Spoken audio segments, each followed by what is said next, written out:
Hello மக்களே, நம்ம வெண்டைக்காய் மசாலா எப்படி பண்ணுறதுன்னு தான் பார்க்க போகிறோம். வெண்டைக்காய்க்கு நல்ல நீளமாக வெண்டைக்காயை வெட்டி எடுத்துக்கோங்க. இதுக்கு ஒரு மசாலா ரெடி பண்ணிக்கலாம். இதுக்கு அடுப்பில் இப்போ தண்ணி வச்சுக்கோங்க. கொஞ்சோண்டு ஒரு கிளாஸ் தண்ணி வச்சு அதில் ஒரு வெங்காயம், ஒரு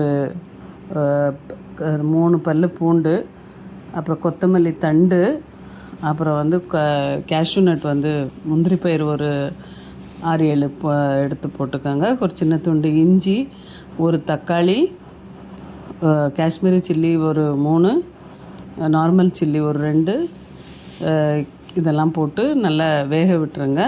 மூடி விட்டுருங்க. கொஞ்சம் சீரகம், கொஞ்சம் மிளகு, கொஞ்சம் பெருஞ்சீரகம் போட்டுக்கோங்க. ரொம்ப கம்மியாக, ஜாஸ்தி தேவையில்லை. இதெல்லாம் போட்டு நல்லா மூடி வச்சு வேக விட்டுருங்க. அது வேகட்டும். அது வரைக்கும் நம்ம இந்த காயெல்லாம் வெட்டி எடுத்துக்கலாம். வெண்டைக்காயை நல்லா நீளமாக வெட்டணும். பாருங்கள் எப்படி வந்திருக்கு. அது வரைக்கும் வேக விட்டு எடுத்து நம்ம மிக்சியில் போட்டு அரைச்சி வச்சுக்கலாம்.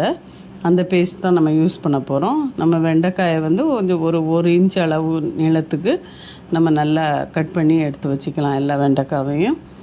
அது வரைக்கும் இது கொஞ்சம் ஆற விட்டு இதை அரைச்சிடலாம்.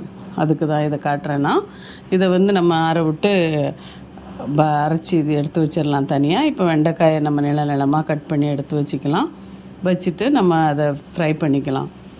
வேறு எதுவும் தேவையில்லை. வெறும் எண்ணெய் லைட்டாக ஊற்றி அதில் இந்த வெண்டைக்காயை நம்ம வதக்கி விட போகிறோம். ஃபுல்லாக நல்லா வதங்கி வரணும். அந்த பிசுபிசுப்பு இல்லாமல் வர்றது வரைக்கும் நம்ம அதை வதக்கிடணும். பாருங்கள் எப்படி அந்த கலர் மாறி எல்லாம் வரும்போது தான் நமக்கு அந்த பிசுபிசுப்பு இருக்காது. இல்லைன்னா ஒரு மாதிரி இதாக இருக்கும். இப்போ நம்ம இதில் மஞ்சத்தூள் சேர்த்துக்கலாம். அது மிளகாத்தூள் 1 ஸ்பூன் சேர்த்துக்கோங்க. மல்லித்தூள் ஒரு 1.5 ஸ்பூன் சேர்த்துக்கோங்க. அதுக்கப்புறம் நம்ம கொஞ்சம் மிளகு, சீரகம், இந்த பவுடர் கொஞ்சம் போட்டுக்கலாம். ரொம்ப கம்மியாக தான் போடணும், ரொம்ப தேவையில்லை. ஏன்னா நம்ம அந்த அரைச்சிருக்கோம்ல, அந்த மசாலாவே போதும். வேறு எல்லாமே போட்டுட்டு இப்போ நம்ம அரைச்சி வச்சுருக்க அந்த பேஸ்ட்டை ஊற்றிடலாம். இது கொஞ்சம் திக்காகும். அதனால் நம்ம அதுக்கு கொஞ்சோண்டு தண்ணி சேர்த்து வேக வச்சுக்கலாம். ஏன்னா நம்ம அதில் கேஷ்யூ நட் போட்டிருக்கிறதுனால அது நல்லா திக்னஸ் வரும். கொஞ்சம் தண்ணி ஊற்றி நல்லா சாஃப்டாக நம்ம வெண்டைக்காய் வேகிறது வரைக்கும் நம்ம அதை நல்லா வேக விட்டுறலாம். உப்பு பார்த்து போட்டுக்கோங்க. நம்ம அந்த வெண்டைக்காய் வதக்கும் போதும் உப்பு போட்டிருந்தோம். அதனால் இதில் பார்த்து உப்பு போட்டுக்கோங்க. போட்டுட்டு இப்போ இதை சிம்மில் நல்லா கொஞ்சம் நேரம் ஒரு 10 நிமிஷம் நல்லா வதக்கி 2 டைம் 3 டைம் கிண்டி விட்டிங்கன்னா இது வெந்து நல்லா சூப்பராக வந்துடும். ரொம்ப நல்லாயிருக்கும். சாஃப்டாக இருக்கும். வெண்டைக்காவும் மசாலாவும் ரொம்ப திக்காக இருக்கும்.